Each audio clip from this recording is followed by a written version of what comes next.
A crying infant left in a snowstorm, a hermit who'd sworn off humanity, and a decision that would lead to the biggest mineral discovery in Colorado history. Before we dive into the story, make sure to smash subscribe because tomorrow we have an extra special story for you that will blow your mind. The wind didn't whisper through the Colorado Rockies that February night. It screamed.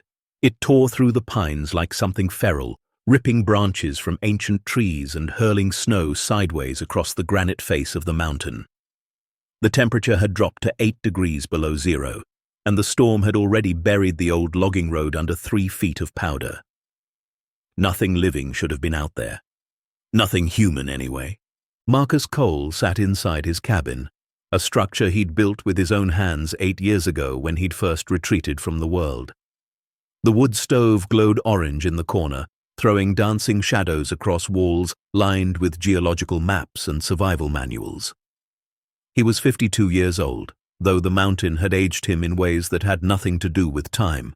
His beard was thick and streaked with grey.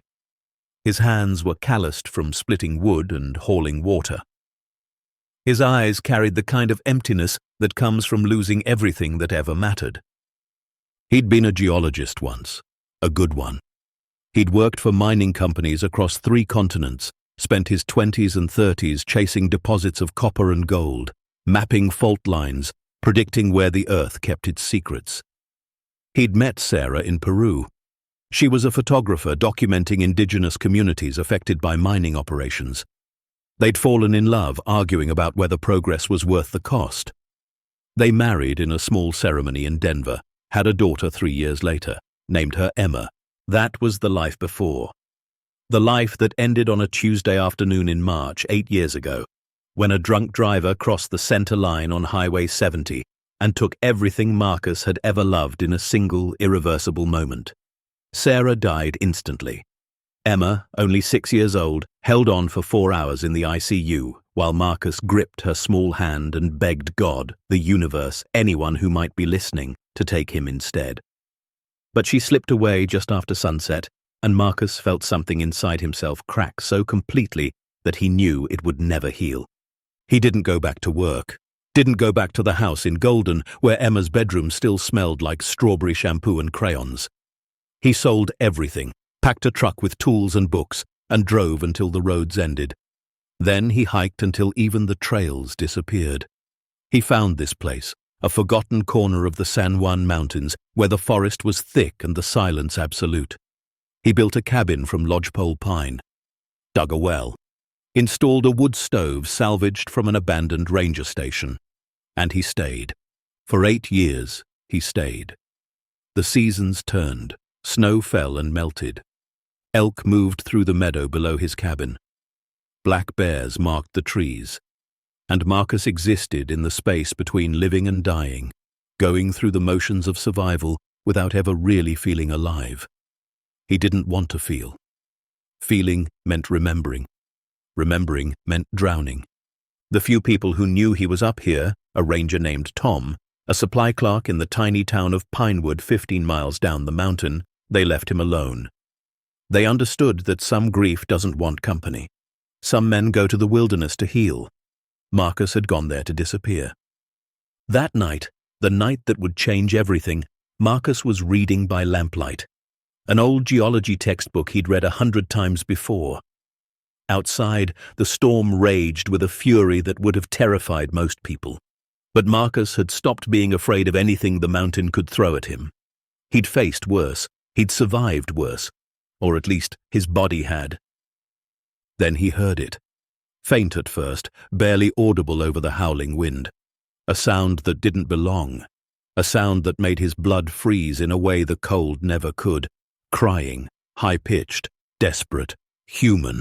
And it was coming from outside his door. Marcus's first thought was that he'd imagined it. Isolation could do strange things to the mind. He'd heard phantom voices before, especially in winter when the silence pressed in like a physical weight. But this was different. This was real. He set down his book and stood, his heart hammering against his ribs for the first time in years. The crying continued, weak but persistent, the sound of something small and terrified fighting against the storm. Marcus grabbed his heavy coat from the hook by the door, pulled on his boots, and stepped out into the blizzard.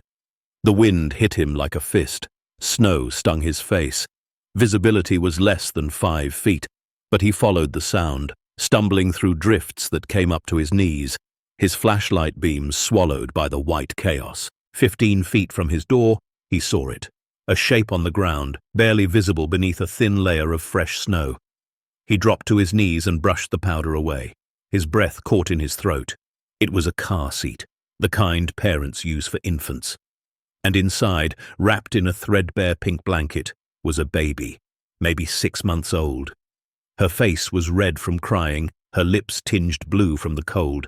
Her tiny fists were clenched, and she was wailing with everything she had left. Marcus's mind went blank. For a moment, he couldn't move, couldn't process what he was seeing. Then training kicked in. Survival instinct. He scooped up the car seat, cradling it against his chest, and ran back to the cabin. The door slammed shut behind him, cutting off the roar of the storm. Suddenly, the only sound was the baby's crying and his own ragged breathing. He set the car seat on his workbench and stared at the child. She was real, solid, alive, but barely. Her skin was cold to the touch. Her crying had weakened to a pitiful whimper. Marcus's hands shook as he unwrapped the blanket. Underneath, she wore a onesie with yellow ducks on it. Nothing else. No jacket, no hat, no protection against the killing cold outside. He found the note tucked into the blanket, a piece of lined paper torn from a spiral notebook. The handwriting was shaky, desperate. It read, "I can't give her what she needs. Please, I'm sorry." That was it. No name, no explanation, no signature, just those 9 words and a baby left to die in a blizzard. Marcus stared at the note for a long time. His first instinct was rage. What kind of person does this? What kind of monster abandons a baby in a snowstorm? But beneath the anger was something else. Something he hadn't felt in 8 years. Fear. Not for himself, but for this tiny, fragile life that had somehow ended up in his hands. He looked at the baby. She'd stopped crying. Her eyes, dark and unfocused, stared up at him. She was shivering. Hypothermia was setting in. If he didn't act fast, she would die. And despite everything, despite the years he'd spent trying not to care about anything, Marcus found he couldn't let that happen. He moved on autopilot. He stoked the fire in the wood stove until heat poured into the cabin. He filled a basin with lukewarm water, not too hot, that would shock her system, and gently lowered the baby into it, supporting her head the way he remembered doing with Emma when she was this age. The baby whimpered at first, then slowly relaxed as warmth seeped back into her tiny body. Marcus worked carefully, methodically. He dried her off with a clean towel, wrapped her in his warmest flannel shirt, the fabric swallowing her completely. He held her against his chest, letting his body heat warm her further. And slowly, color returned to her face. Her breathing steadied. She looked up at him with eyes that seemed to see straight through to the part of him he'd locked away. Then she grabbed his finger with her tiny hand, and something inside Marcus shattered. It wasn't the same crack that had broken him 8 years ago. This was different. This was something opening, something letting light in after years of darkness. He felt tears on his face before he realized he was crying. The first tears he'd shed since the day he buried his family. The storm raged for 5 days. Marcus had never seen anything like it. Snow piled up past the windows. The temperature dropped to 15 below. The wind sounded like the mountain itself was screaming. And through it all, Marcus cared for the baby with a focus that surprised him. He'd told himself he was just keeping her alive until he could take her to the authorities. As soon as the storm cleared, he'd hike down to Pinewood, hand her over to social services, and return to his solitude. That was the plan. But babies don't care about plans. They cry when they're hungry. They need to be held when they're scared. They look at you like you're the entire world. And slowly, hour by hour, day by day, Marcus felt something he thought had died with his family. He felt needed. Not in the abstract way he'd needed to survive, but in the immediate visceral way that comes from another human depending on you completely. He had no formula, no diapers, no bottles, nothing a baby needed. But Marcus had spent 8 years learning to survive in the wilderness with nothing but his wits and whatever he could scavenge. He boiled water and mixed it with powdered milk he'd bought months ago for his coffee.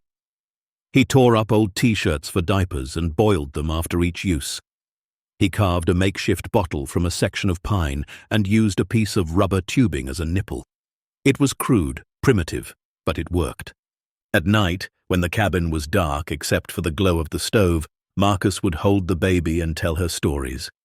About the mountain, about geology, about Sarah and Emma, things he hadn't spoken about in years.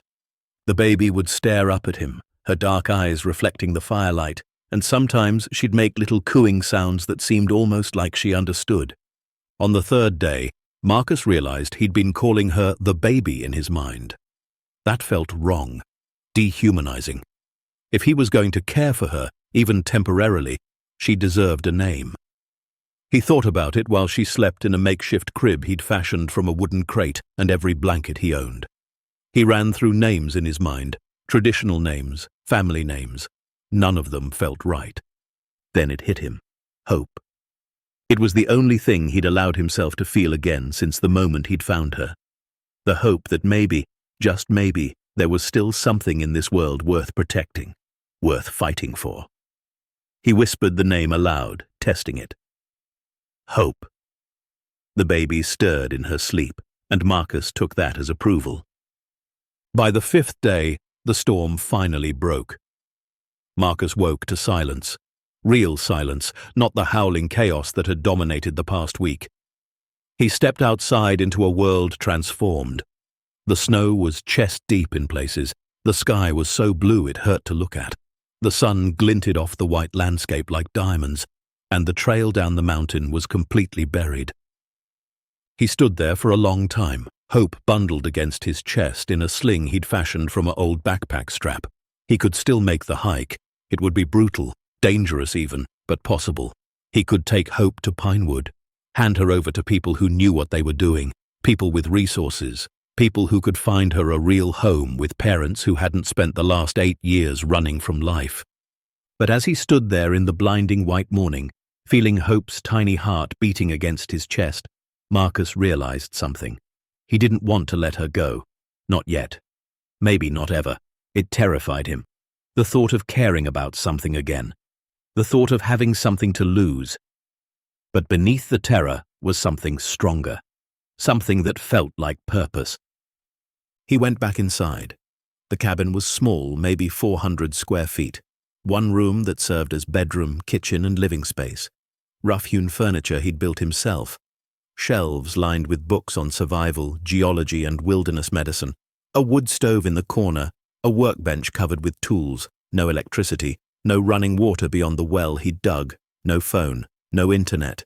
No connection to the world below. This was no place to raise a child. Marcus knew that. Any rational person would know that. But standing there, watching Hope sleep in her wooden crate crib, a strange calm settled over him. He'd survived 8 years in this harsh wilderness alone. Maybe, just maybe, he could survive it with her. Maybe they could survive it together. He spent the next weeks in a blur of activity. He'd kept survival manuals, including a battered copy of a childcare guide someone had left at the ranger station years ago. He read it cover to cover, taking notes by lamplight while Hope slept. He learned about feeding schedules and developmental milestones, about the importance of stimulation and routine, about all the ways a baby could die if you weren't careful. The weight of responsibility should have crushed him. Instead, it gave him structure. He woke with the sun because Hope needed to be fed. He boiled water because she needed to be clean. He split extra wood because the cabin needed to stay warm. For the first time in 8 years, Marcus's survival wasn't just about himself. It was about keeping another person alive. And that made all the difference. The mountain became their whole world. In spring, Marcus would carry Hope in the sling while he checked his snares and gathered wild onions from the meadow. In summer, he'd lay her on a blanket in the shade while he tended the small garden he'd planted, talking to her constantly about everything and nothing, about the way granite formed under pressure, about the migration patterns of elk, about how her mother would have loved the way sunlight caught in her dark hair. Hope didn't cry much. She was a quiet baby, watchful. She'd stare at the trees swaying in the wind or the play of firelight on the cabin walls with an intensity that seemed almost ancient. Sometimes Marcus would catch her looking at him, and he'd swear she could see right through to his damaged heart. Those moments scared him more than any blizzard or hungry bear ever could, because they reminded him that he was capable of loving again. And love meant risk. Love meant loss. Love meant surviving the unsurvivable if something went wrong. But every time the fear rose up, every time he considered hiking down to Pinewood and doing the responsible thing, hope would reach for him, or smile, or make one of those infant sounds that weren't quite words, but meant everything. And Marcus would realize he was already too far gone. He'd already chosen. Not consciously, maybe. Not with a clear decision point. But somewhere between finding her in the snow and teaching her to drink from his handmade bottle, he'd become her father, and she'd become his reason for staying alive. The isolation that had once been his refuge became his challenge. He was cut off from medical care, from formula, from diapers, from all the infrastructure that made raising a baby in the modern world possible. But Marcus had always been good at solving problems. He'd spent his career figuring out how to extract value from impossible places. Now he applied that same ingenuity to keeping hope alive and healthy. He hunted elk and rendered the fat for cooking and warmth. He trapped rabbits and stretched the hides for clothing. He collected rainwater in barrels and boiled it religiously. He made toys from carved wood and smooth river stones. He taught himself to sew so he could make her clothes as she grew. Every skill he'd developed for solo survival had to be adapted, expanded, reimagined for a child. At night, when Hope finally slept and the cabin settled into its familiar creaks and sighs, Marcus would sit by the window and look out at the stars. The same stars that had watched him bury his family. The same stars that had seen him retreat from humanity. The same stars that had witnessed his slow transformation from a broken man into something else. Something he hadn't been in 8 years. A father. He thought about the note often. I can't give her what she needs. He wondered about the woman who'd written it. Was she young, desperate, alone? Did she think leaving Hope on a mountain in a blizzard was mercy or murder? Did she lie awake at night wondering if her baby had survived? Marcus had been angry at first, furious. But as the months passed, that anger faded into something more complicated, something like understanding. Because he knew what it felt like to be so broken you couldn't see any good options. To feel like everything you touched turned to ash. Maybe that woman had given Hope exactly what she needed. Not comfort or safety or a traditional home, but a second chance, a life, a future. And somehow, impossibly, she'd given Marcus the same thing. The mountains stretched endlessly in every direction outside his window, dark and primal under the starlight. It was harsh, unforgiving and beautiful. It had been his escape, his prison, his salvation. And now, with Hope sleeping peacefully in her wooden crate, it had become something else entirely. It had become home. Not the home he'd lost, not the home he'd dreamed of having, but a home nonetheless, built from necessity and survival. Warmed by a wood stove and something Marcus had thought died in a hospital 8 years ago. Something that felt dangerously close to love. He didn't know what the future held. Didn't know how long he could keep this up or what would happen when Hope got older and needed things he couldn't provide.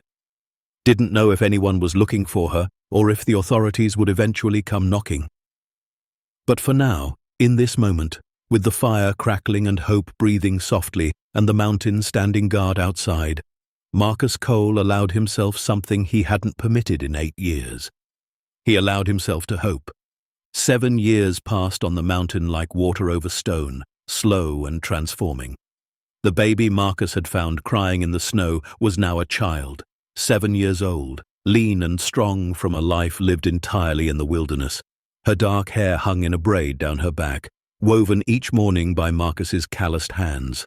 Her skin was tan from endless summer days spent outside, and her eyes, those same dark eyes that had stared up at him that first night, now held a sharpness, a knowing that came from being raised by the mountain itself.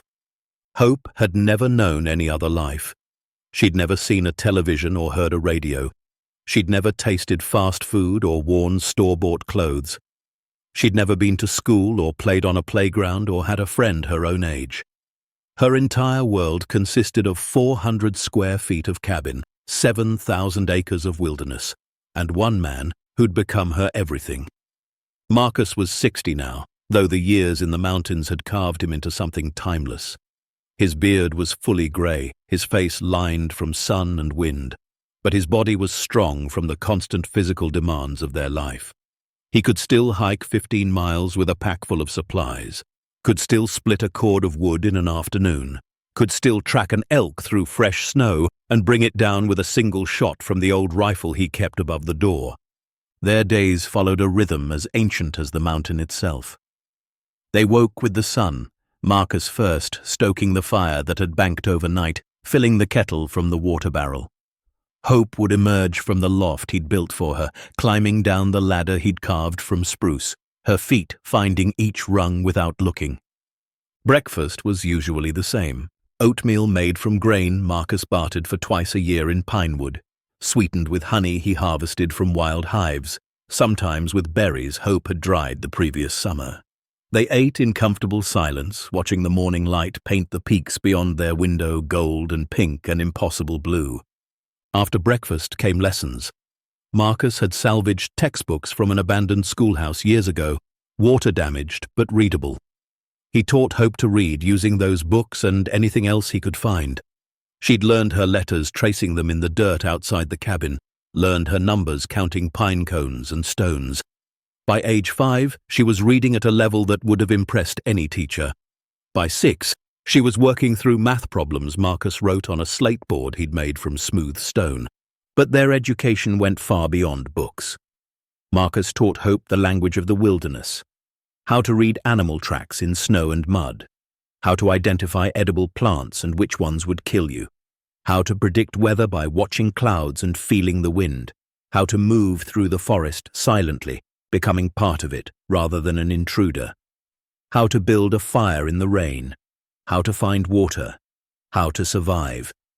He taught her geology, his first love, pointing out rock formations and explaining how they'd formed millions of years ago, how granite was born from magma cooling deep in the Earth's crust, how sedimentary layers told stories of ancient seas and vanished forests, how minerals formed in veins and pockets, hidden treasures waiting to be discovered.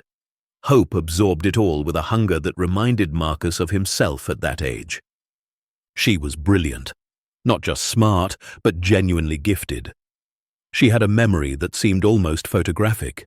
She could identify 50 different plants by their leaves alone, could calculate complex math in her head, could recite passages from books she'd read once months ago. Sometimes Marcus would catch himself staring at her, amazed that this extraordinary child had literally appeared out of a snowstorm. They had names for each other that no one else would ever use. Hope called him Mountain, because that's what he was to her, solid, unchanging, her entire world. Marcus called her Spark, because she'd reignited something in him he thought had died forever. In the evenings, after supper and lessons, they'd sit by the fire, and Marcus would tell stories. About the places he'd traveled before, about geology and mining and the history of the mountain ranges. And sometimes, when Hope asked, about Sarah and Emma. Those were the hardest stories, the ones that made Marcus's voice thick and his eyes shine in the firelight. But Hope deserved to know, deserved to understand that she wasn't his first child, just his second chance. And maybe in some way telling those stories kept Sarah and Emma alive, kept them real, kept them part of the fabric of this strange life he and Hope had built together. "Tell me about Emma," Hope would say, curled up in the oversized chair Marcus had built, wrapped in a quilt sewn from scraps. Marcus would stare into the fire, seeing the past in the flames. "She was 6 when she died, about your age when you could first really talk in sentences. She loved dinosaurs and wanted to be a paleontologist. She'd make me check under her bed every night for monsters, even though she knew there weren't any. She had your laugh. Did I ever tell you that? Sometimes you laugh, and I hear her. Hope would be quiet for a moment, processing. Do you think she would have liked me? She would have loved you, Spark. You would have been the big sister she always wanted. These conversations happened more frequently as Hope got older. She was smart enough to know her situation was unusual, that other children didn't live in cabins without electricity, that most 7-year-olds had mothers, went to schools, had friends beyond one aging man and the wilderness. Mountain, she asked one morning while they were checking snares. Why don't I have a mother? Marcus had been dreading this question for years. He knelt beside her, his hands on her small shoulders. You had a mother, Spark. She gave birth to you, but she couldn't take care of you the way you needed, so she made sure you'd find someone who could. You mean she left me in the snow? It wasn't a question. Hope was too observant, too intelligent not to have pieced together her origin story from the fragments Marcus had let slip over the years. Yes, he said simply. There was no point lying. She left you in the snow, and I found you, and I kept you because I couldn't imagine doing anything else. Did you know my mother? No. Do you think she thinks about me? Marcus pulled Hope close. Every single day, Spark. I guarantee you she thinks about you every single day. The seasons turned, each one bringing its own challenges and small miracles. Summers were abundant. They'd fish in the cold mountain streams, Hope learning to read the water and cast with precision. They'd forage for berries and mushrooms. Marcus would tend the garden, while Hope chased butterflies or built elaborate structures from fallen branches. Those were the easy times when food was plentiful and the weather gentle. Autumn meant preparation. They'd hunt elk and deer, Hope learning to track and eventually to shoot, though Marcus only let her use the rifle under his close supervision. They'd preserve meat by smoking it in a structure Marcus had built. They'd gather and store hundreds of pounds of nuts and roots. They'd stack firewood until they had enough to last the brutal winter. Hope worked alongside Marcus without complaint, understanding that survival depended on everyone doing their part. But winter was always the test. The mountain transformed into something hostile and beautiful. Snow would pile up to the cabin's eaves. Temperatures would plummet to 20 below zero. The wind would howl for days at a stretch. They'd be trapped inside, just the two of them, with nothing but their books and each other for company. Some winters, they'd go weeks without seeing another living thing beyond the ravens that occasionally landed on their porch, cawing for scraps. Those long winter months were when Marcus taught Hope the most. Not just academics, but philosophy, ethics, the big questions. They'd debate whether they had an obligation to society or if choosing isolation was valid. They'd discuss right and wrong, good and evil, all the grey areas in between. Hope's mind was sharp and unafraid to challenge Marcus. She'd argue points with the ferocity of someone much older, and Marcus loved her for it. Mountain, she said one February afternoon when she was 7, the wind rattling the windows. Do you think we're hiding? Marcus looked up from the snowshoes he was repairing. What do you mean? You came here to hide from the world after Emma and Sarah died. Are we still hiding? It was the kind of question that cut straight to the truth.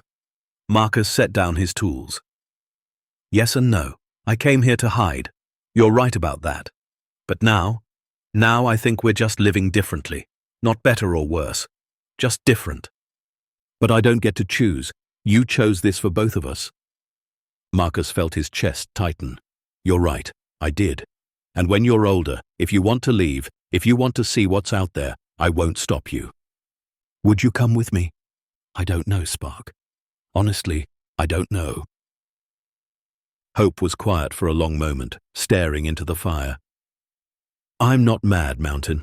I just think about it sometimes. About kids in towns who go to school and have friends. Wonder what that's like. It's different, Marcus said carefully. Not necessarily better, just different. You're learning things those kids will never know. You can survive in places that would kill them. You understand the natural world in a way most people never will. That's worth something. But I don't understand the human world. No, Marcus admitted. No, you don't. And that's on me. What Marcus and Hope discover next will change everything, revealing a secret the mountain had been hiding for over a century, and proving that sometimes the things we run from lead us exactly where we need to be. Stay tuned. If you're enjoying the story, please like, share, and subscribe for more. The turning point came in March, when Hope was 7.5. The winter had been particularly harsh that year. They'd burned through their wood supply faster than expected and had to ration food during the last brutal weeks of February.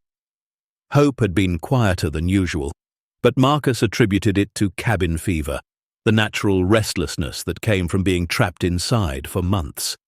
Then one morning, she didn't get up. Marcus woke to silence. Usually, Hope was an early riser, up with the first light, chattering about her dreams or asking when they could go check the traps.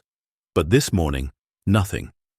He climbed the ladder to her loft and found her still in bed, her face flushed, her breathing shallow. Spark? He pressed his hand to her forehead. She was burning up. Hope's eyes fluttered open, glassy and unfocused. Mountain, I don't feel good. Marcus's blood turned to ice. He'd dealt with injuries before, cuts that needed stitches, a sprained ankle, even a mild concussion when Hope fell from a tree at age 5. But fever was different. Fever meant infection. Fever meant things could go bad fast. He spent the day trying everything he knew: cool compresses, willow bark tea for the fever, broth to keep her hydrated. But by evening, Hope was worse. She was shivering despite the heat pouring off her body. She couldn't keep anything down, and she kept drifting in and out of consciousness, mumbling words that didn't make sense. Marcus stayed up all night, bathing her forehead, trying to get her to drink water, praying to a god he'd stopped believing in years ago. By dawn, Hope's fever had climbed even higher. Her breathing was rapid and shallow, and Marcus knew with absolute certainty that if he didn't get help, he was going to watch another child die. The decision was instant. He bundled Hope in every blanket they had, fashioned a carrier from rope and canvas, and strapped her to his back. Then he stepped out into what was left of winter and started hiking. Pinewood was 12 miles away. Under good conditions, Marcus could make it in 4 hours. But these weren't good conditions. The trail was still buried under snow. The temperature was barely above 0, and Marcus was carrying a sick child on his back. He pushed himself harder than he ever had, following the route by memory and instinct, his legs burning, his lungs screaming, Hope's feverish body a constant reminder of what he stood to lose. He fell twice. The second time he went down hard, his knee slamming into a buried rock. Pain shot up his leg, white-hot and blinding, but he got up. He had to get up, because Hope was depending on him, and he couldn't fail her. Not like he'd failed Emma. That was the thought that drove him forward. The guilt he'd carried for 8 years. The knowledge that he'd been at work when the accident happened. That if he'd just been home, if he'd just driven Sarah and Emma himself, they'd still be alive. He'd failed them by not being there. He couldn't fail Hope by not being strong enough. 7 hours later, Marcus stumbled into Pinewood, a town of maybe 300 people clustered around a single main street. His legs were shaking. His knee was swollen to twice its normal size, and Hope hadn't opened her eyes in over an hour. He barely made it to the ranger station before his legs gave out. Tom, the ranger who'd known Marcus was living up in the mountains, caught him before he fell. Jesus, Marcus, what happened? She's sick, Marcus gasped. Fever. Need doctor. There was no hospital in Pinewood, but there was a clinic run by a retired army medic named Dr. Helena Cross. Tom got Marcus there in his truck, helped him carry Hope inside. Dr. Cross took one look at the unconscious child and went to work. The next 3 hours were the longest of Marcus's life. He sat in the waiting area, his knee throbbing, his hands shaking, unable to do anything but wait and remember another waiting room, another doctor emerging with bad news. He'd promised himself after Emma died that he'd never care about anything enough to hurt like this again. But here he was, destroyed by the possibility of losing another child. Finally, Dr. Cross emerged. She's stable, she said. Pneumonia, bad case, another few hours and… She didn't finish the sentence. She didn't need to. "Who is she, Marcus?" Marcus's mind raced. This was the moment he'd been dreading for 7 years. The moment when his isolated world collided with reality. The moment when questions would be asked and lies would unravel. "She's mine," he said simply. "Her name is Hope." Dr. Cross studied him. She was in her 60s, sharp-eyed and no-nonsense. "I've known you were up there alone for years. When did you have time to acquire a child? Does it matter right now?" "It might. She needs antibiotics. Real ones, not whatever folk remedies you've been using. And she needs monitoring. If that fever spikes again, she could have seizures." "Can you help her?" Dr. Cross sighed. "I can. But Marcus, eventually we need to talk. About where she came from. About whether she's registered anywhere. About what you're doing raising a child in the middle of nowhere with no backup." "Eventually," Marcus agreed. "But not today. Today, just save her." They kept Hope for 3 days. Marcus never left her side. He slept in a chair next to her bed, waking at every sound, every movement. Slowly, the antibiotics did their work. The fever broke. Color returned to her face. And on the morning of the 4th day, Hope opened her eyes, clear and focused, and said, "Mountain, where are we?" Marcus felt tears on his face for the 2nd time since finding her. "Pinewood. You were sick, Spark. Really sick." Hope looked around the small clinic room, taking it all in with those observant eyes. The walls painted pale green. The medical equipment. The window showing Main Street outside. "This is the world," she said softly. "The one you came from. Just a tiny piece of it. It's loud." And it was. Even through the closed window, they could hear trucks, voices, a radio playing somewhere.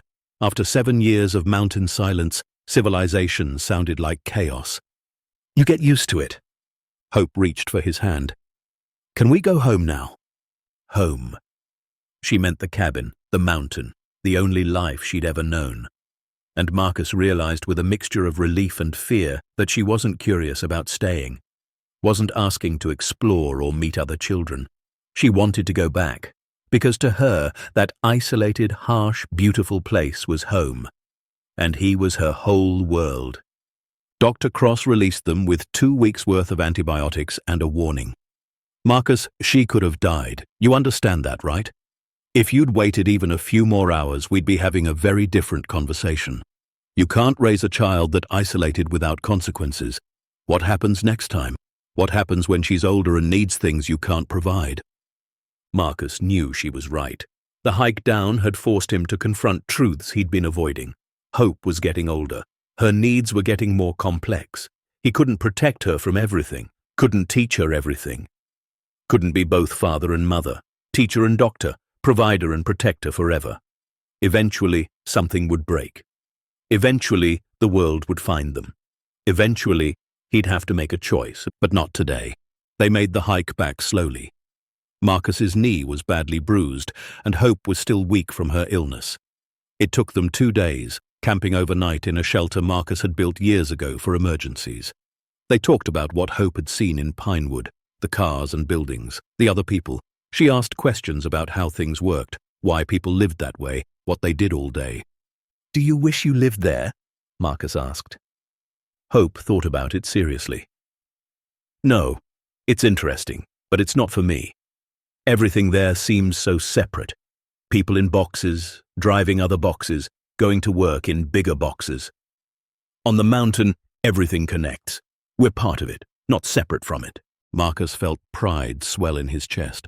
Whatever else he'd done wrong, he'd raised a child who understood that humans were just one piece of a larger ecosystem, who saw value in simplicity, who wasn't seduced by convenience and comfort.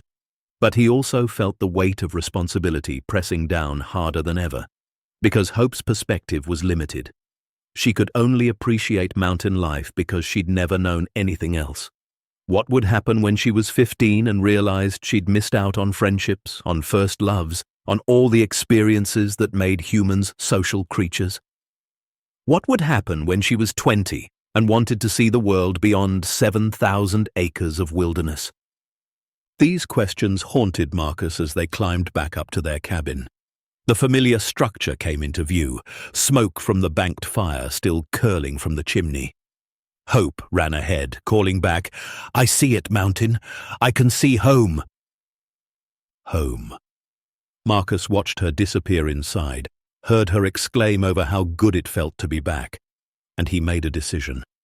He'd keep doing what he'd been doing, raising her, teaching her, protecting her, but he'd also start preparing her for the inevitable day when she'd have to leave the mountain, when she'd have to face the world he'd been hiding her from. Because the truth was, he couldn't keep her here forever. The mountain had given them 7 years, but it couldn't give them everything. Sooner or later, Hope would need more than he could provide, and when that day came, Marcus would have to be brave enough to let her go, even if it destroyed him. That night, after Hope had gone to sleep in her loft, Marcus sat by the fire with a journal he'd started keeping when she was a baby. He wrote about the close call, about the hike to Pinewood, about the fear that had nearly paralyzed him, and about the realization that he'd been selfish. He'd kept Hope isolated not just because it's what he thought was best, but because he was afraid of losing her to the system, afraid of being judged for how he'd found her and chosen to keep her, afraid of being alone again. But fear, Marcus wrote in shaky handwriting, is not a good enough reason to limit someone's life, especially not a child's, especially not one as bright and full of potential as Hope. He closed the journal and stared out the window at the mountain silhouetted against the stars. Somewhere out there, beneath the granite and pine and snow, the earth kept its secrets. Minerals formed in darkness and pressure, treasures waiting to be discovered. Marcus had spent his career searching for those treasures. But the greatest treasure he'd ever found hadn't been buried in rock. It had been abandoned in snow, crying in the darkness, waiting for someone to care enough to stop. He'd saved Hope that night 7 years ago. But maybe, just maybe, she'd saved him too, given him a reason to keep living, a purpose beyond grief and guilt, a chance to be the father he hadn't gotten to be for Emma. The mountain stood silent and eternal outside his window. It had witnessed his transformation from broken man to protective father. It had kept their secret, sheltered them through harsh winters and brutal storms. But mountains, for all their strength, can't hold back time, can't stop children from growing up, can't prevent the moment when the past collides with the future. That moment was coming. Marcus could feel it in his bones. But for now, with Hope sleeping peacefully above him and the fire crackling low and the silence pressing in like a benediction, he allowed himself to simply be grateful. For 7 years. For this child. For this strange, isolated, beautiful life they'd built together. It wouldn't last forever. Nothing did. But it had been enough. More than enough. It had been everything. 2 years slipped by like water through fingers. Hope turned 9 in what Marcus calculated was late August, though he'd never known her real birthday. They celebrated anyway, with a cake made from wild honey and flour he'd bartered for in Pinewood, decorated with berries Hope had picked herself. She'd grown tall for her age, all legs and elbows, with that particular grace that came from spending her entire life navigating wilderness. Her dark hair reached her waist now, usually braided to keep it out of her face while she worked. She was brilliant. Marcus had known this for years, but her intelligence seemed to sharpen with each passing season. She could calculate complex equations in her head, could identify geological formations at a glance, could recite entire passages from books she'd read once months earlier.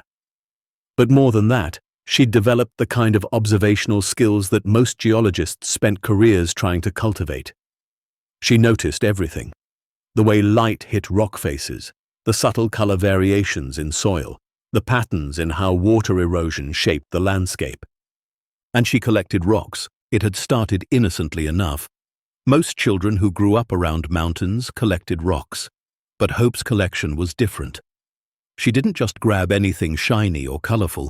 She had criteria, systems, preferences that seemed almost intuitive. She'd come home from their daily explorations with pockets full of samples, each one carefully selected for reasons she couldn't always articulate. "This one felt important," she'd say, holding up a chunk of quartz veined with something darker. Or, "I found this near that weird formation west of the creek, the one where all the trees grow sideways." Marcus would nod and help her organize the samples on the shelves he'd built for her in the cabin. Hundreds of rocks now, arranged by color, by type, by the location where she'd found them. He'd taught her basic classification: igneous, sedimentary, metamorphic. She'd absorbed it all and then pushed further, asking questions that made Marcus dig through his old textbooks for answers. "Why does this granite have feldspar crystals this size? Doesn't that mean it cooled slowly? But it's not from a deep Pluton mountain. I found it near the surface." "What makes this quartz vein run perpendicular to the fault line? Shouldn't it follow the fracture pattern?" "Look at this one. It's got copper staining, but the host rock is all wrong for copper deposits. So where did it come from?" Marcus would answer when he could, but increasingly, Hope's questions pushed beyond his knowledge.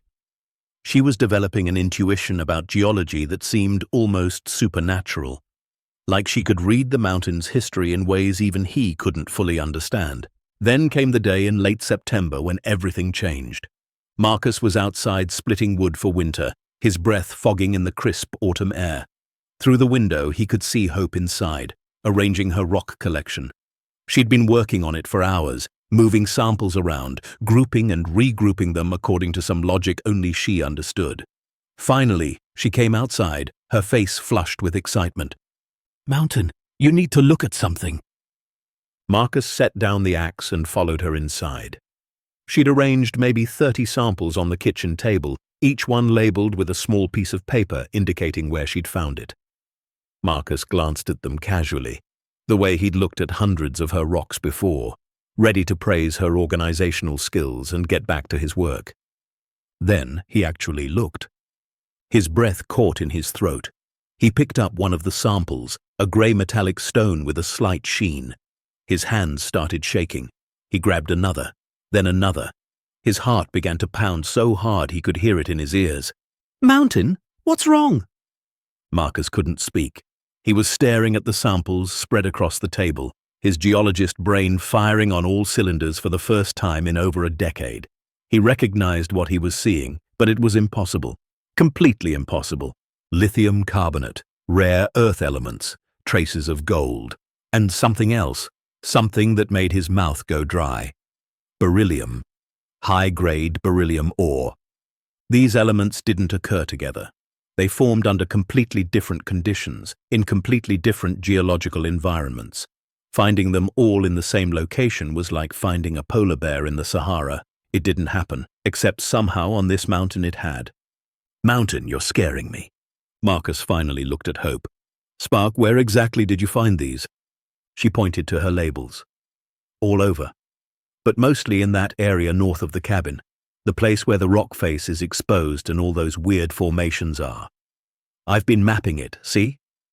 She pulled out a hand-drawn map, surprisingly detailed, showing the mountain around their cabin marked with small X's indicating her sample sites. Marcus studied the map with trembling hands. The samples formed a pattern. They weren't random. They clustered around a specific area about half a mile from the cabin, a place where an ancient rock slide had exposed the underlying geology, a place Marcus had walked past hundreds of times without really seeing it. "These are just pretty rocks, right?" Hope asked. "I mean, they're interesting, but you look like you've seen a ghost." Marcus sat down heavily in his chair. "Spark, these aren't just pretty rocks. These are indicators, signs of something much bigger." He picked up the beryllium sample again. "This one especially. Do you know what beryllium is used for?" Hope shook her head. "Aerospace, electronics, nuclear reactors. It's incredibly valuable and incredibly rare. And this sample has a higher concentration than I've seen outside of a few major deposits in Utah and Nevada." Hope's eyes went wide. "So it's worth money?" "If there's more of it, if this is part of a larger deposit, it could be worth a lot of money." "How much?" Marcus didn't answer. He couldn't, because his mind was racing through calculations. If Hope's samples were representative, if the deposit was as large as the clustering pattern suggested, If the concentrations held up across the lode, they could be sitting on top of one of the most valuable mineral deposits in North America. Not millions, hundreds of millions. But along with that realization came another one, darker and more terrifying. If he investigated this, if he confirmed what he suspected, everything would change. They'd need surveys, geologists, mining engineers, legal claims, environmental assessments, the entire machinery of modern resource extraction. And with all of that would come scrutiny, questions, people demanding to know who Marcus Cole was, why he was living off-grid, and most importantly, who this child was, and why she had no birth certificate, no social security number, no legal existence whatsoever. He'd saved Hope from freezing to death 9 years ago. But he'd never made her real, never filed paperwork, never went through legal channels. He'd just kept her, raising her in secret, telling himself it was temporary, even as months turned to years. And now that choice, that 9-year-old decision, had become a trap. Because acknowledging the mineral deposit meant exposing their existence. And exposing their existence meant losing Hope.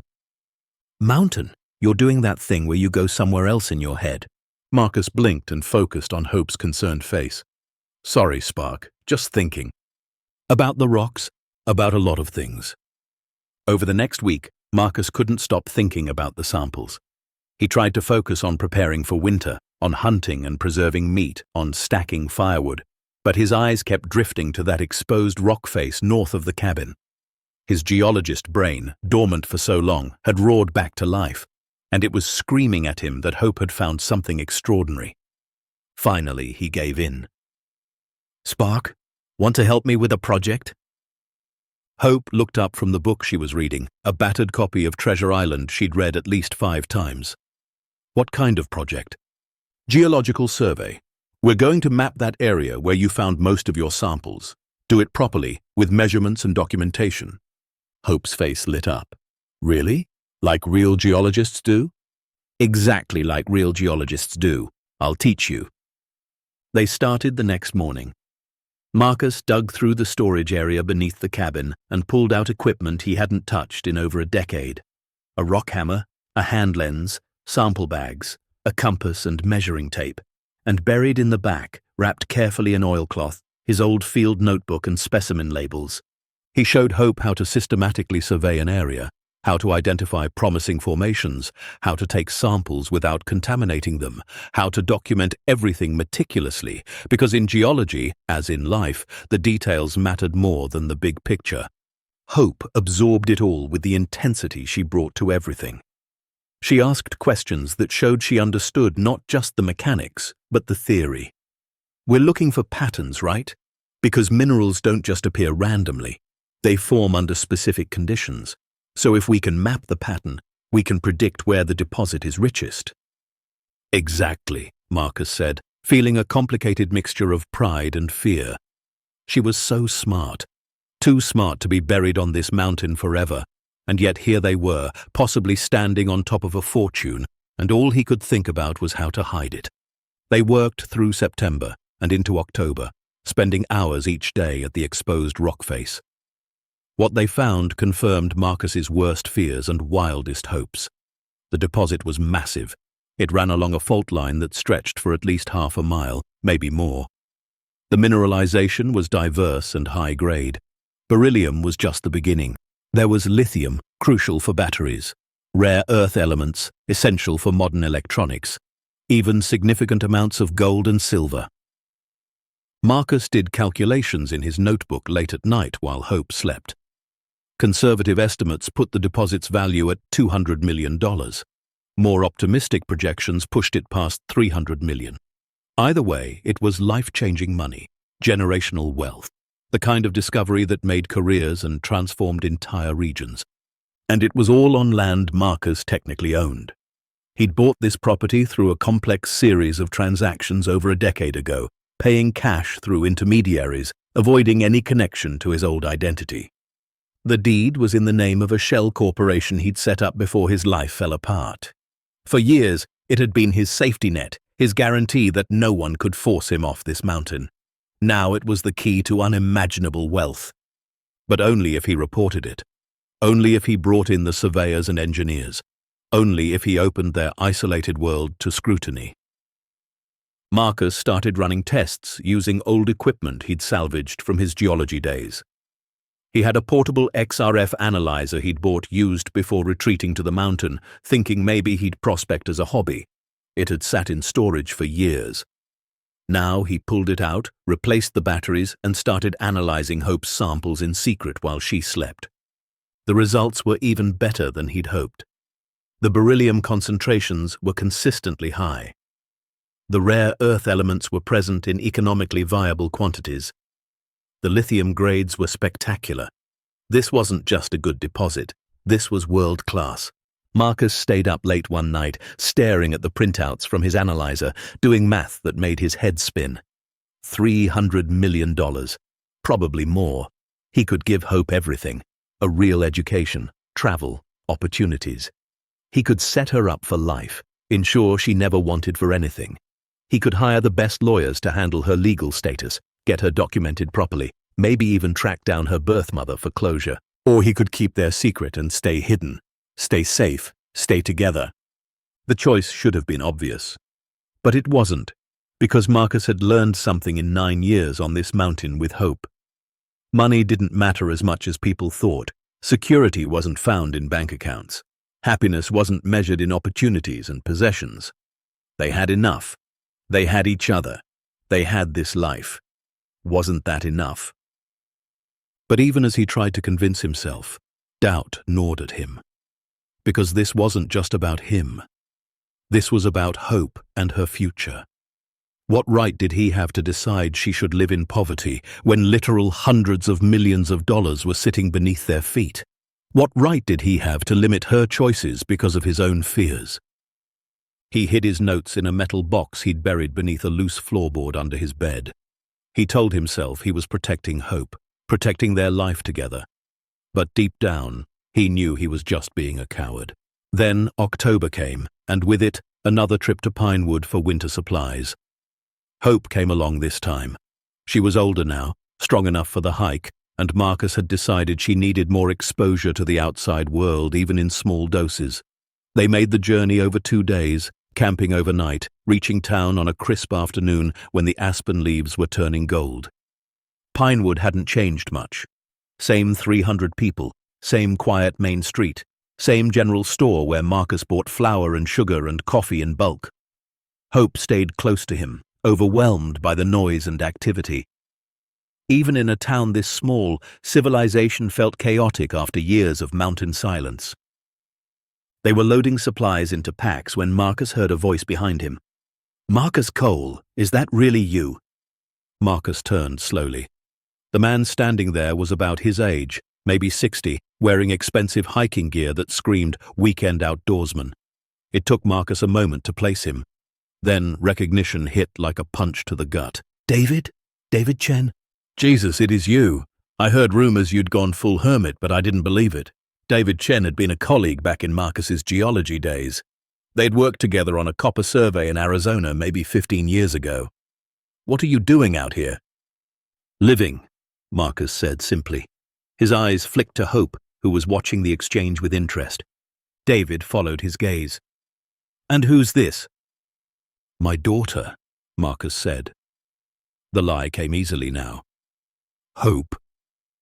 "Daughter? I didn't know you had. After Sarah and Emma, I thought—" David trailed off, realizing he'd stumbled into sensitive territory. "Life continues," Marcus said, "even when you think it can't." David nodded awkwardly. "Right. Well, it's good to see you, Marcus. You look healthy. Mountain life seems to agree with you." He paused. "Listen, I'm actually up here on business. There's been some chatter about potential mineral deposits in this area. Satellite imagery showing interesting geological formations. My company sent me to do preliminary assessments. You wouldn't happen to know anything about that, would you? You always had an eye for valuable formations." Marcus felt his blood turn cold. "No idea. I stay pretty isolated. Don't pay much attention to mining rumors." Right. Well, if you hear anything, let me know. Could be worth a lot of money to whoever owns the land if the deposits are real." David pulled out a business card. That's my cell. I'm staying at the lodge in town for a few more days. Marcus took the card, knowing he'd burn it as soon as they were alone. Sure. Good luck with your survey. They said their goodbyes, and Marcus hurried Hope out of town, his mind racing. Satellite imagery, preliminary assessments. David's company knew something was up there. How long before they narrowed down the location? How long before they came knocking on his door? That night, camped halfway back to the cabin, Hope asked the question Marcus had been dreading. Mountain, that man said mineral deposits could be worth a lot of money. Do you think he was talking about my rocks? Marcus stared into the campfire. He could lie, should lie, but Hope was 9 years old and smart enough to put pieces together. Maybe. The rocks I found are valuable, aren't they? Really valuable. Yes. How valuable? Marcus was quiet for a long time. Hundreds of millions of dollars valuable. Hope's eyes went wide. Hundreds of millions, and they're on our land. Yes. So we're not poor. We're actually really, really rich. We just don't use the money. It's not that simple, Spark. Why not? Marcus looked at her across the fire, this extraordinary child who'd appeared in his life like a gift he didn't deserve. Because the moment I report that deposit, the moment I tell anyone what we've found, everything changes. People will come. Lots of people. Geologists, lawyers, mining companies, government officials. They'll want to know who I am, who you are. They'll ask questions. Questions about how you found me. Yes. About why I don't go to school or have a birth certificate. Yes. Hope was quiet for a moment. You're afraid they'll take me away. Terrified, she poked at the fire with a stick, sending sparks spiraling into the night sky. So you're choosing me over the money? Every time, without question. But Mountain, that's not fair to you. You could be rich. You could have a real life again instead of hiding up here. Marcus moved around the fire and sat beside her. Spark, listen to me. I'm not hiding anymore. I was when I first came here, yes, but not now. Not for a long time. This is my life. You are my life. And I don't need hundreds of millions of dollars to be happy. I just need you. Hope leaned against him, and Marcus wrapped his arm around her shoulders. They sat like that for a while, watching the fire burn down to embers, both of them thinking about the impossible situation they'd found themselves in. Finally, Hope spoke. But what about me? What about what I need? What do you mean? I'm 9, Mountain. Someday I'm going to be 15, then 20, then 30. I can't live on this mountain forever. I know that. You know that. And if we have this money, if we have this opportunity, maybe we should use it. Not for stuff, not for things we don't need, but for options, for freedom, for the chance to choose our future instead of just surviving. Marcus felt something crack in his chest. When did you get so wise? You taught me. You taught me that running away doesn't fix anything, that facing hard things is what makes us strong. You've been teaching me that my whole life, Mountain. Maybe it's time you followed your own advice. They made it back to the cabin the next day. Marcus immediately went to the loose floorboard and pulled out the metal box with all his notes and test results. He spread them across the table, looking at them with fresh eyes. The evidence was overwhelming. The deposit was real, it was massive, and it could change their lives. But Hope was right. They couldn't keep hiding, not just because of the money, but because hiding meant limiting Hope's future. It meant keeping her small when she was capable of being so much more. It meant letting his fear make decisions for both of them. That evening, Marcus sat Hope down for a serious conversation. If we do this, if we report the mineral deposit and start the process of developing it, everything will change. We'll have to deal with authorities. We'll have to explain our situation. There's a chance they'll separate us while things get sorted out legally. It could get ugly.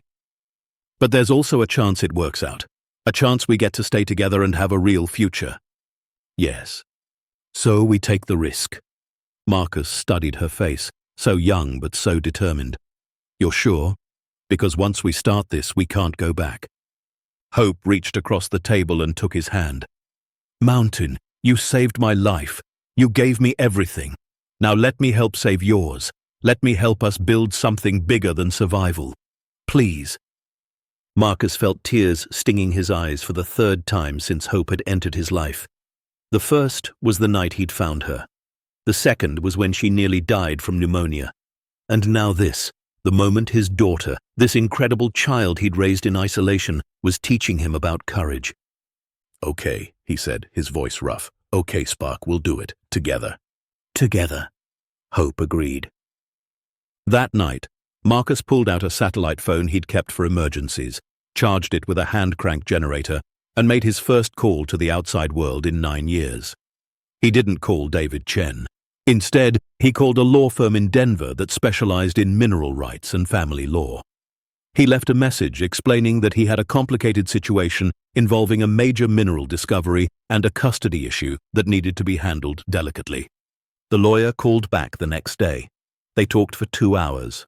Marcus explained everything: finding Hope, raising her off-grid, never legally adopting her, the mineral discovery, his fears about losing her. The lawyer was quiet for a long moment after Marcus finished. "Mr. Cole, I'm not going to lie to you. This is complicated. What you did, keeping a child without reporting it to authorities, that could be construed as kidnapping, even though your intentions were good. But the fact that you're coming forward now, that you clearly love this child and have cared for her well, that counts for a lot. And the mineral deposit, that gives you resources to fight any legal battles. So there's a chance?" "There's always a chance, but you need to be prepared for the possibility that Child Protective Services will get involved. They might place Hope in temporary foster care while your case is reviewed. They'll want to look for her biological parents. It could take months to sort out." Marcus felt sick. "How long?" "Impossible to say. But Mr. Cole, the alternative is continuing to hide. And eventually someone will find you, whether it's through the mineral discovery or some other way.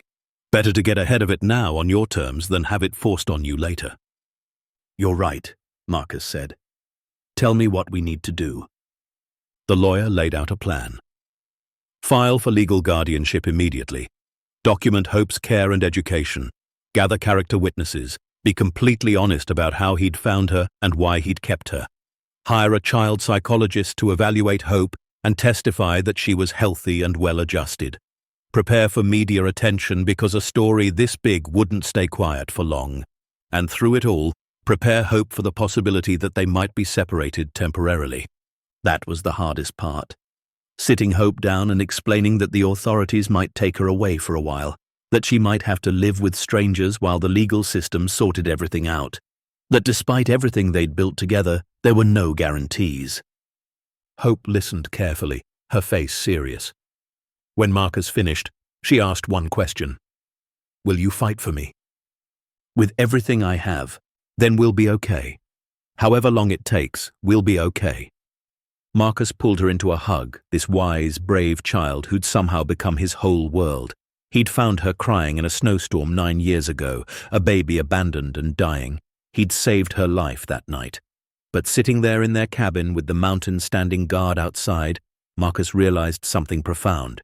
She'd saved his life too, given him purpose when he had none, given him love when he thought he'd never feel it again, given him a reason to keep going when grief had nearly destroyed him. And now, together, they were about to face the biggest challenge of their lives. The mountain had kept their secret for 9 years. But secrets, Marcus knew, couldn't last forever. Sooner or later, truth demanded light. Sooner or later, the past collided with the future. And when it did, you could either run or stand and fight. Marcus Cole had run once. After Sarah and Emma died, he'd run to the wilderness and tried to disappear. But he wasn't that man anymore. Hope had changed him, transformed him from someone who wanted to die slowly into someone who wanted to live fully. Someone who understood that real courage wasn't about avoiding pain. It was about facing it head-on, even when you were terrified. He looked at the maps spread across his table, the ones showing the mineral deposit, the ones that represented a fortune beyond imagining. And he looked at Hope, curled up in her chair, reading, completely trusting that he'd do what was right. Money could buy a lot of things: security, comfort, opportunities, but it couldn't buy what they already had. It couldn't buy the bond forged between a broken man and an abandoned child. It couldn't buy the years of survival and struggle and small triumphs. It couldn't buy the love that had grown slowly, carefully, in the shadow of the mountain. But maybe, just maybe, it could buy them a future. One where they didn't have to hide. One where Hope could be whoever she was meant to become. One where Marcus could finally stop running from his past and start building towards something better. The mountain had given them shelter. It had given them life. And now, hidden in its ancient bones, it was offering them something more. A chance. A risk. A leap of faith into an uncertain future. Marcus Cole stood at the window, watching the sun set behind the peaks, painting the sky in shades of orange and gold. Tomorrow, he'd make the calls. He'd start the process that would change everything. He'd open their world to scrutiny and judgment and all the complicated machinery of modern civilization. But tonight, he had this: peace, safety, hope reading by lamplight, the wood stove crackling, the mountains standing eternal outside his window. He'd remember this moment, this last quiet night before the storm. And whatever happened next, whatever battles they had to fight, he'd hold on to this. The knowledge that for 9 years against all odds, they'd built something beautiful, something real, something worth fighting for. Because at the end of the day, the mountain's greatest gift wasn't the minerals buried in its depths. It was the lesson it had taught him. That sometimes the most valuable treasures aren't the ones you mine from the earth. They're the ones you find crying in the snow, the ones you raise with your own hands, the ones that teach you how to hope again. The decision, once made, moved with the inevitability of a rock slide. Marcus spent 3 days preparing. He documented everything he could about Hope's care over the past 9 years, wrote detailed accounts of how he'd found her, why he'd kept her, what he'd taught her. He photographed the cabin, the books they'd used for homeschooling, Hope's rock collection, everything that proved she'd been loved and educated and cared for to the best of his ability. He also gathered every piece of evidence about the mineral deposit. His test results, Hope's sample collection, the maps they'd made together, calculations showing the deposit's likely value. The lawyer in Denver had been clear. The mineral rights would make Marcus wealthy beyond imagination, but only if he could prove legal ownership of the land and legal guardianship of Hope. One without the other was worthless. On a cold November morning, with the first serious snow of the season threatening, Marcus and Hope packed their bags for what might be a very long trip. Hope was quiet, unusually so. She'd been brave throughout all the planning, but now that the moment had arrived, Marcus could see fear creeping into her eyes. "Spark," he said, kneeling in front of her, "I need you to understand something. Whatever happens in the next few weeks or months, it doesn't change how I feel about you. You're my daughter, not because of paperwork or legal documents, but because of every day we've lived together, every meal we've shared, every storm we've weathered. That's real. That's permanent. No judge can take that away." Hope nodded, blinking back tears. "I know, Mountain. I'm just scared." "Me too," Marcus admitted. "But we're doing this together, and whatever comes, we'll face it together." They locked the cabin for what Marcus feared might be the last time. The place looked small and humble in the morning light, but it had been their sanctuary for 9 years. Every log in those walls represented survival. Every patch and repair told a story. Leaving it felt like abandoning a piece of themselves. The hike to Pinewood took 2 days. They moved slowly, both of them aware that this journey marked the end of one life and the uncertain beginning of another. They camped the first night in a grove of aspen trees that had gone bare for winter, their white bark glowing ghost-like in the moonlight. Hope curled up close to Marcus by the fire, and he held her like he used to when she was small, before she'd gotten so independent and capable. "Mountain," she whispered, "if they separate us, will you forget about me?" Marcus's chest tightened. "Never. I could never forget you, Spark. You're written into my bones. You're part of who I am now." "Promise?" "I promise. On Sarah's memory, on Emma's memory, on everything I hold sacred. I will never stop fighting to get back to you." They reached Pinewood late the following afternoon. The town looked the same as always, but to Marcus it felt different, ominous. This was the place where their secret would finally be exposed, where the isolated life they'd built would collide with laws and systems and consequences. Tom, the ranger, was the first person they went to. He deserved to know before anyone else. Marcus had known Tom for over a decade, and the man had always been decent, respectful of Marcus's desire for privacy even when he didn't fully understand it. Tom's office was a small building at the edge of town, smelling of coffee and pine. He looked up in surprise when Marcus and Hope walked in. "Marcus, didn't expect to see you until spring. Everything okay?" "No," Marcus said. "Not really. Tom, I need to tell you something. About Hope. About how I came to have a daughter." Tom gestured to the chairs in front of his desk. "Sit. Talk." Marcus told him everything. The snowstorm 9 years ago, the crying baby, the note, his decision to keep her instead of immediately reporting to authorities, his fear that the system would take her away, his guilt over not doing things properly, and finally, his decision to come forward now, to make things right, whatever the cost. Tom listened without interrupting. When Marcus finished, the ranger was quiet for a long moment. Then he looked at Hope, really looked at her. "Kid, are you happy? Has Marcus treated you well?" Hope met his gaze directly. "He's the best father anyone could ask for. He taught me to read and do math and survive in the wilderness. He's kept me safe and warm and fed even when it was hard. He loves me. I know he does." Tom nodded slowly. "Marcus, you know this is serious, right? What you did technically, that's a felony. You found an abandoned child and didn't report it." "I know, but Tom, if I'd reported it that night, she would have gone into the system, bounced between foster homes, maybe never been adopted. I gave her a family. I gave her stability. Was it wrong? Maybe. But it was also right, and I'd do it again. Do it." Tom sighed deeply. "I believe you. And for what it's worth, I think you did a remarkable job raising her. But I'm legally obligated to report this.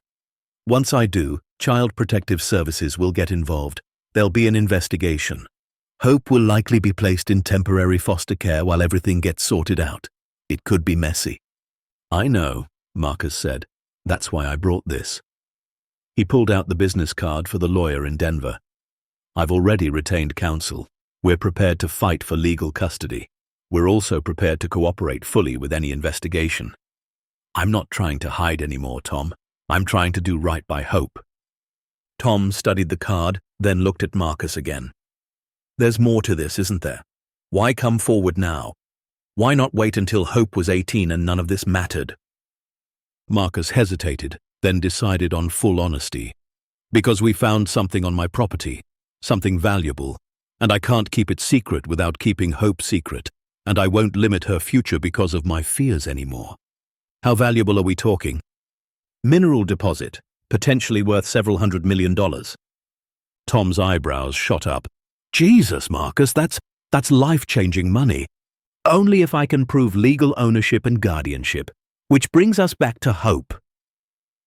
The ranger leaned back in his chair, processing. "Okay, here's what's going to happen. I'm going to make the call to CPS. They'll probably send someone from the county office tomorrow or the next day. In the meantime, you can stay at the lodge. I'll vouch for you. Tell them you came forward voluntarily, that Hope appears healthy and well cared for. That should count for something." "Thank you, Tom." "Don't thank me yet. This is going to get complicated." The next 48 hours were a blur.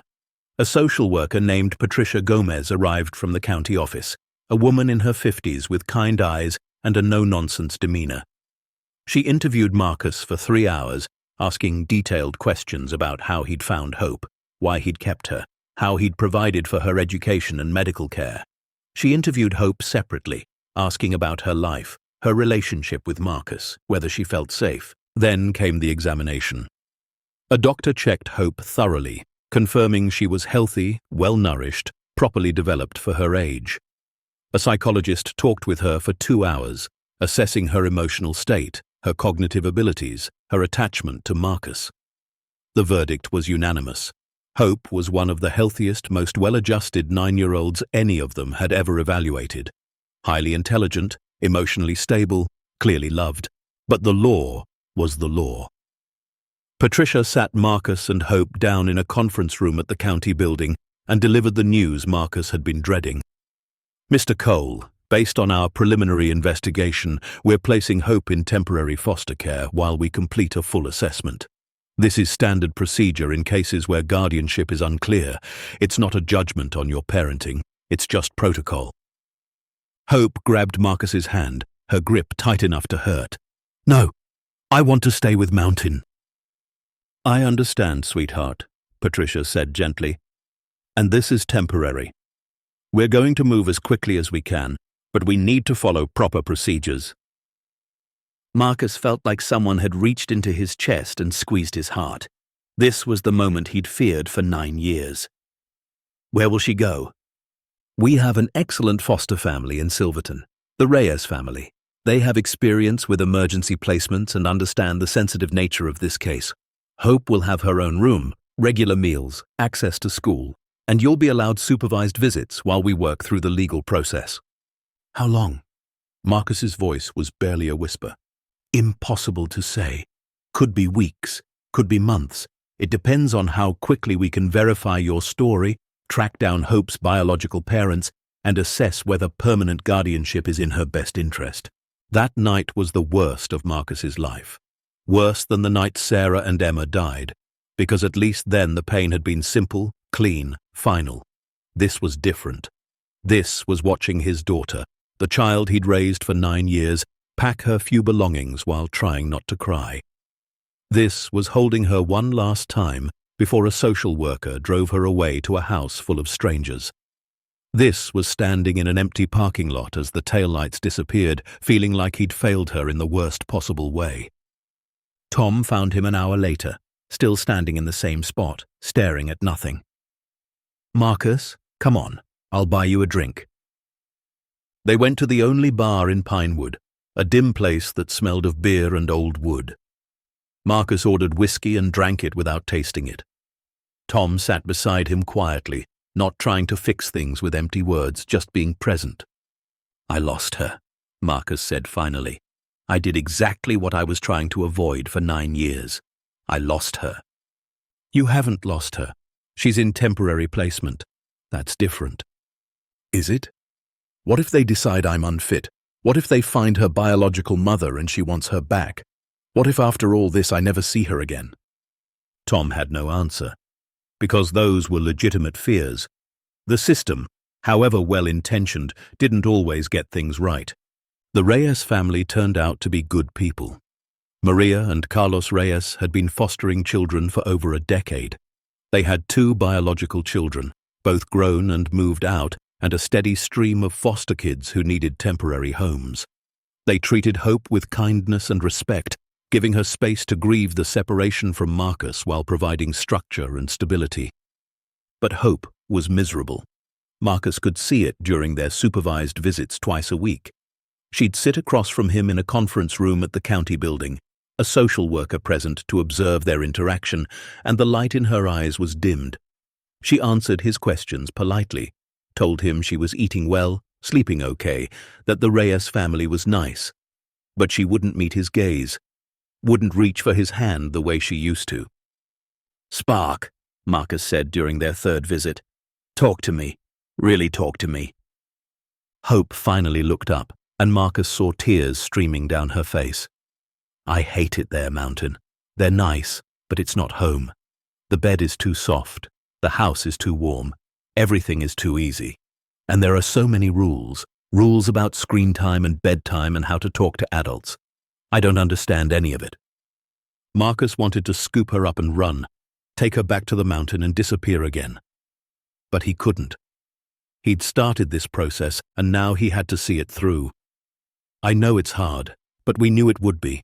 We talked about this, remember? About how we'd have to be brave." "I don't want to be brave anymore. I just want to go home." "Me too, Spark. More than anything." While Hope suffered in foster care, Marcus threw himself into the legal battle. The lawyer from Denver, a sharp woman named Rebecca Thorne, assembled a team.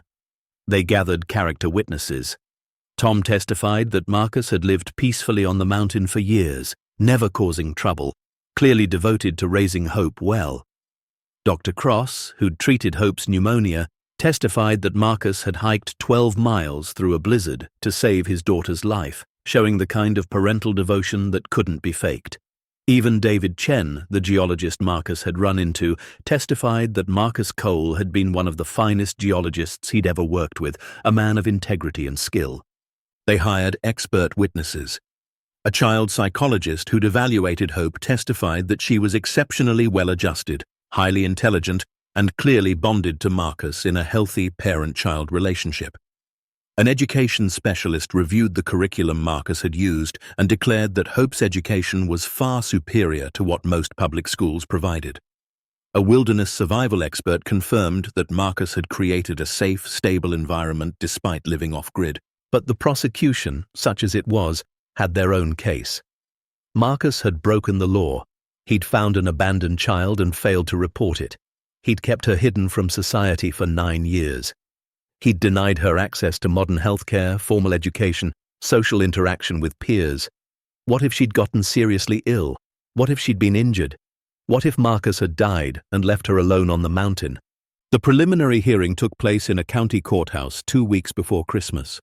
The room was small and overheated, packed with lawyers and social workers and a judge who looked tired before the proceedings even started. Hope was there, sitting in the front row between Maria Reyes and the social worker.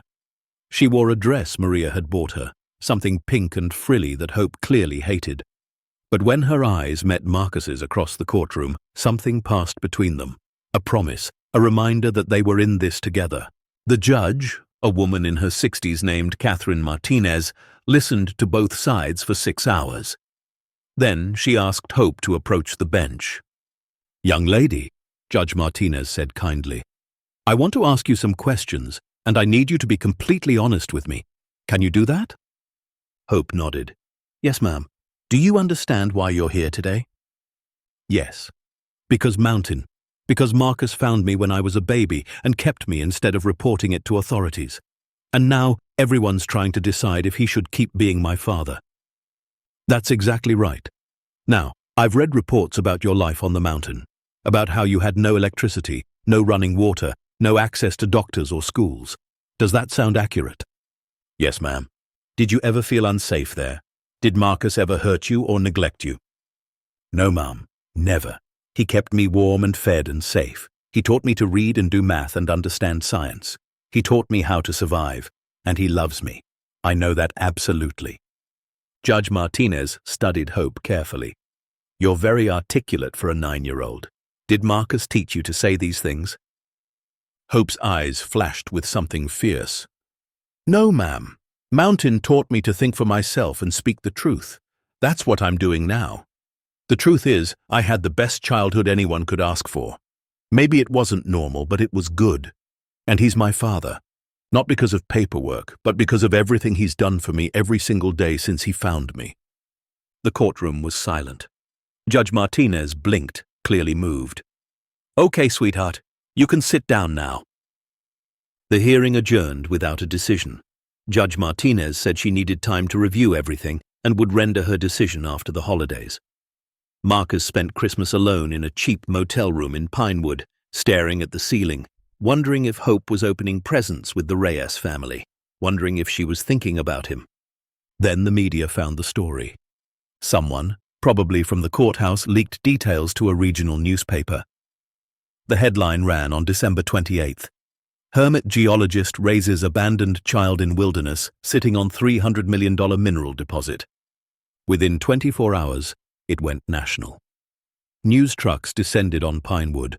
Reporters camped outside the courthouse, the foster home, the motel where Marcus was staying. Everyone wanted the story. The reclusive father, the abandoned baby, the hidden fortune. It had everything: drama, mystery, wealth, redemption. Marcus refused all interviews, but he couldn't stop the story from spreading. Cable news picked it up. Mountain Man and Miracle Child became a trending topic. Opinion pieces debated whether Marcus was a hero or a criminal. Parenting blogs argued about whether isolation was child abuse. Mining industry publications analyzed the potential value of the deposit. And then, on a cold January morning, a young woman walked into the sheriff's office in Pinewood and said she was Hope's biological mother. Her name was Danielle Sawyer. She was 27 years old, thin and tired-looking, with the same dark hair and eyes as Hope. She'd seen the news coverage and recognized the story immediately. The timing matched, the location matched, and when they showed her a photo of Hope, she'd started crying. "That's my baby," she said. "That's the baby I left on the mountain 9 years ago." The revelation exploded through the legal proceedings like a bomb. Suddenly, this wasn't just about Marcus's guardianship. This was about a biological parent potentially wanting her child back. Rebecca Thorne, Marcus's lawyer, called him immediately. "We have a complication." Marcus met Danielle 2 days later in a conference room at the county building. Rebecca was there, along with Patricia Gomez and another social worker. Danielle sat across from Marcus, her hands shaking, her eyes red from crying. "I want to explain," she started, her voice barely above a whisper. "I was 18 when I had Hope, just 18. I was addicted to heroin, had been since I was 16. Her father, I don't even know who he was, some dealer I was staying with. When Hope was born, I tried to get clean. I swear I tried, but I couldn't. And I was living in my car, sometimes in shelters, and I knew I was going to get her killed." Tears streamed down her face. "I'd heard about this place, this mountain where a hermit lived. Someone said he used to be a father, that he'd lost his family. I thought maybe if I left her there, maybe he'd find her. Maybe he'd give her what I couldn't. So I drove up that road until it ended, carried her through the snow until I saw a cabin with smoke coming from the chimney, and I left her there. Left my baby in the snow and drove away." Marcus listened, his jaw clenched. He wanted to hate this woman, wanted to rage at her for abandoning Hope in a blizzard, but looking at her, hearing her story, he couldn't, because he understood desperation. Understood being so broken you couldn't see any good choices. Understood making impossible decisions in impossible circumstances. "Did you think she'd survive?" he asked. Danielle looked at him. "I prayed. That was all I could do. Pray that whoever lived in that cabin would find her before it was too late. And I guess you did." "Why did you stay away? Why didn't you ever check?" "Because I was afraid. Afraid of what I'd find. Afraid she was dead and it was my fault. And then years passed and I got clean.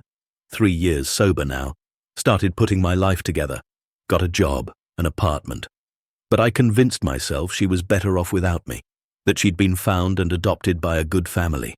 I tried not to think about it because when I did, the guilt almost destroyed me."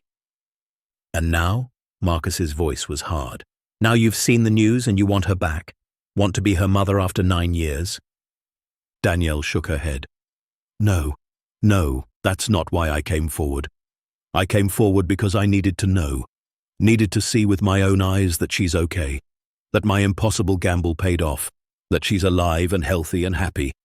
And if she is, then I don't have any right to disrupt her life. I gave up that right the night I left her in the snow." Rebecca leaned forward. "Miss Sawyer, are you saying you don't intend to pursue custody?" "I'm saying I want what's best for Hope. And from everything I've seen, what's best for Hope is the man who actually raised her. The man who found her and kept her alive and taught her and loved her. I don't know how to be a mother. I never learned. But he figured it out. And I'm grateful to him for that. So grateful I don't have words."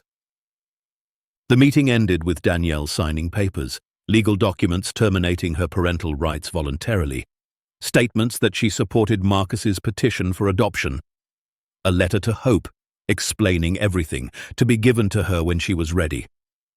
Marcus stared at the signed documents, feeling something in his chest loosen for the first time in months. This wasn't over, but this was big. Hope's biological mother wasn't fighting for custody. She was supporting his adoption petition. That changed everything. 3 days later, they arranged for Danielle to meet Hope. It happened at the Reyes house, with everyone present.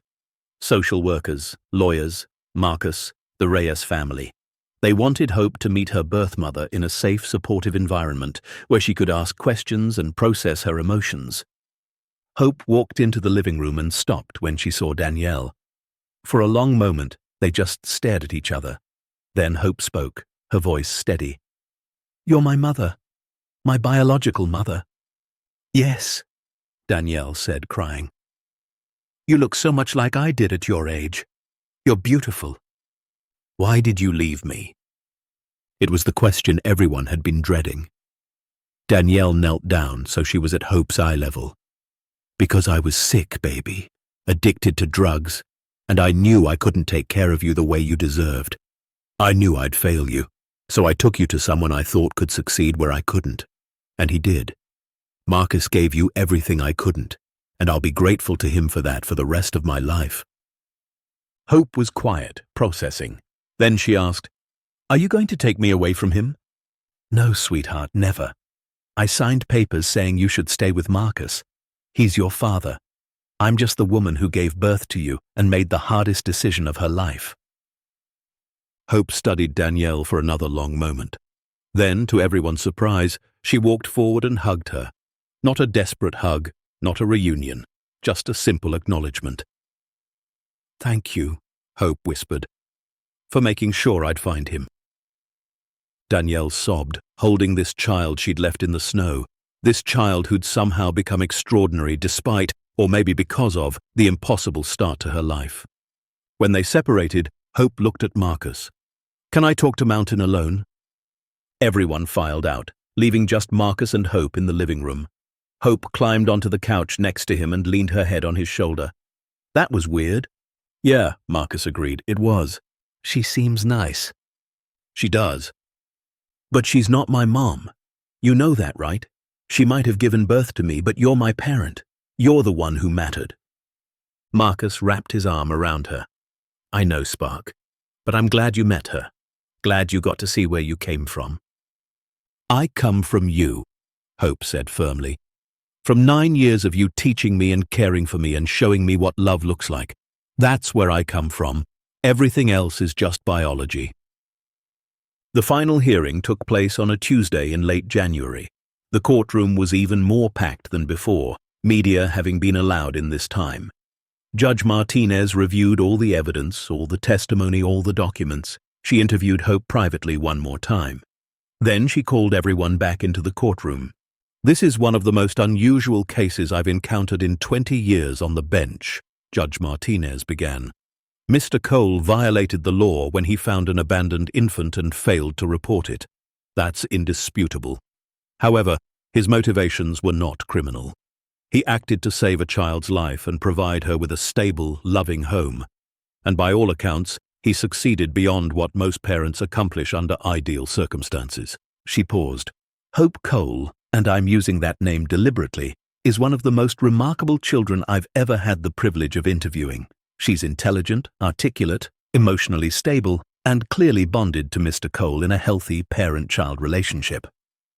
Her biological mother has voluntarily terminated her parental rights and supports this adoption. Multiple expert witnesses have testified that Hope received excellent care, education, and emotional support despite living in unconventional circumstances. And finally, Mr. Cole has come forward voluntarily to correct his legal situation, showing recognition of his errors and willingness to work within the system." Judge Martinez looked directly at Marcus. "Mr. Cole, what you did was technically illegal, but it was also profoundly human. And this court recognizes that sometimes the letter of the law and the spirit of justice don't perfectly align. Therefore, I am granting your petition for adoption. Hope is legally your daughter, effective immediately. However, you will be on supervised probation for 2 years. During that time, social services will conduct quarterly checks to ensure Hope's continued well-being. You will also be required to ensure she receives regular medical care and formal education, either through enrollment in school or through a registered homeschool program that meets state standards. Do you understand these terms?" Marcus's voice broke. "Yes, Your Honor, thank you. Thank you so much." "One more thing. Judge Martinez said, regarding the mineral deposit. Since you now have legal guardianship and the land is properly deeded in your name, the mineral rights are yours to develop as you see fit. However, I strongly encourage you to consider the broader implications of such development. The environmental impact, the effect on the community, and most importantly, what kind of future you're building for your daughter. Money is a tool, Mr. Cole. Use it wisely. The gavel came down. It was over. Marcus was Hope's legal father. She was his legal daughter. After 9 years in limbo, they finally belonged to each other on paper as much as they did in their hearts. Hope ran to him, and Marcus caught her, lifting her off the ground despite his aging back, holding her like he'd never let go again. We did it, Spark. We did it. Can we go home now, Mountain, please? Can we go back to the cabin? Yes, Marcus said, tears streaming down his face. Yes, we can go home. But they didn't go home immediately. First came the logistics of the mineral deposit. Marcus met with mining engineers, environmental consultants, lawyers who specialized in resource extraction. The deposit was even more valuable than his initial estimates. Conservative projections put its worth at $320 million. More aggressive estimates pushed it past $400 million. Marcus could have sold the rights outright to a major mining company and walked away with a 9-figure check. But Judge Martinez's words echoed in his mind. Money is a tool. Use it wisely. He structured the deal carefully. A 20-year development plan with strict environmental protections, jobs for locals, including preference for hiring from Pinewood, revenue sharing with the community, funding for schools and infrastructure, and a trust fund, not just for Hope, but for causes that mattered. The Marcus and Hope Cole Foundation launched 6 months after the adoption was finalized. Its mission was simple: help people in impossible situations find hope. They funded addiction recovery programs in honor of Danielle. They supported single parents struggling to make ends meet. They created scholarships for children who'd aged out of foster care. They built wilderness education programs that brought city kids to the mountains, teaching them the kind of skills Marcus had taught Hope. But their most ambitious project was building a network of remote education centers. Small facilities in rural areas where kids could get high-quality education without having to leave their communities. Each center had technology, books, qualified teachers, and most importantly, respect for the local way of life. Because Marcus had learned that different didn't mean inferior, that children could thrive in unconventional environments if they had love, support, and opportunity. With money came choices. Marcus and Hope could have moved to a city, could have bought a mansion, could have lived like royalty. But they didn't. Instead, they built a proper home on the mountain, about half a mile from the old cabin. It had electricity from solar panels, running water from a well and filtration system, insulation and heating. 3 bedrooms, a kitchen with an actual stove, a workshop for Marcus, a library for Hope. But they kept the old cabin too, preserved it exactly as it had been, because that 400 square feet of rough logs represented something precious. 9 years of survival, 9 years of love built from nothing, 9 years of proof that family wasn't about blood or paperwork. It was about showing up every day and choosing each other. Hope enrolled in a specialized program that let her study remotely while still living on the mountain. She tested at a high school level in most subjects despite being only 10 years old. Universities were already reaching out, offering early admission programs, but Hope wasn't in any rush. She spent her days studying, exploring the mountain, and helping Marcus run the foundation. She also started a program of her own. Summer camps for kids from cities, children who'd never seen wilderness, never learned to build a fire or track an animal or understand the language of the forest. Hope taught them with the same patience Marcus had shown her. And watching her work, Marcus realized she'd become the person she was meant to be. Strong, brilliant, compassionate.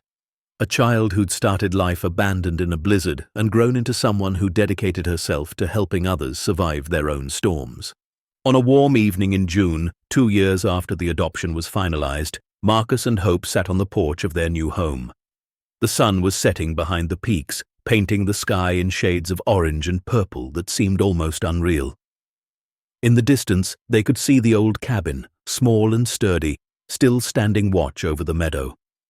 Hope was 11 now, tall and lean, her dark hair pulled back in a practical braid. She sat next to Marcus in a rocking chair he'd built for her, reading a college-level geology textbook. Every so often, she'd ask him a question, and they'd discuss fault lines or mineral formation or the age of the Rockies. During a pause in their conversation, Hope set down her book. "Mountain, can I ask you something?" "Always." "Do you ever regret it? The years we were poor, when we had to work so hard just to survive?"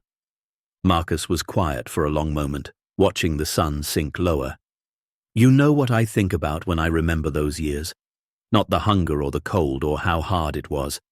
I think about you learning to read by lamplight, about teaching you to track elk through fresh snow, about the nights we sat by the fire and I told you stories about your grandmother Sarah and your Aunt Emma, about all the moments when it was just us against the world, and that was enough." He turned to look at her. "Money has given us opportunities. It's let us help people. It's made life more comfortable. But it didn't make us family. It didn't make me your father.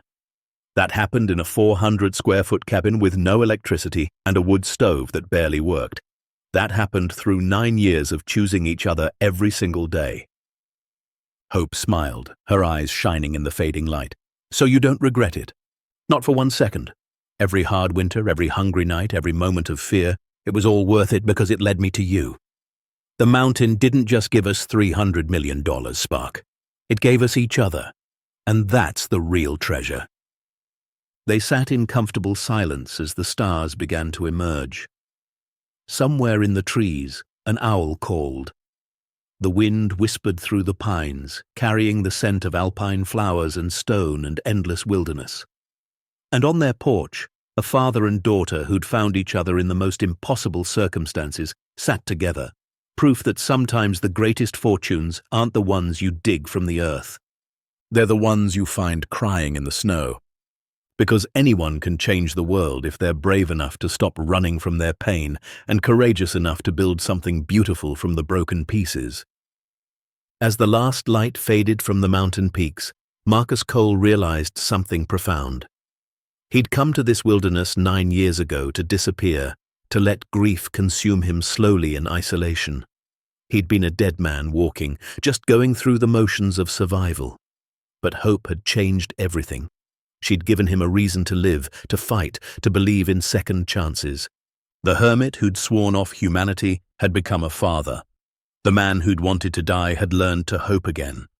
And the geologist who'd stopped believing in treasures had found the most valuable one of all, not in the rock beneath his feet, but in the child he'd raised with his own hands. For Marcus, and for everyone who'd ever felt lost beyond saving, the mountain had taught the greatest lesson. That sometimes what looks like the end is really just the beginning. That sometimes the things we find when we stop looking are exactly what we needed all along, and that family isn't always about where you come from. Sometimes it's about who shows up in the storm and refuses to leave. The end. Up next, 2 more powerful stories are waiting for you. Click to keep discovering what happens when hope meets impossible odds. And don't forget to hit subscribe if you believe that sometimes the greatest fortunes are the ones we build with our own hands.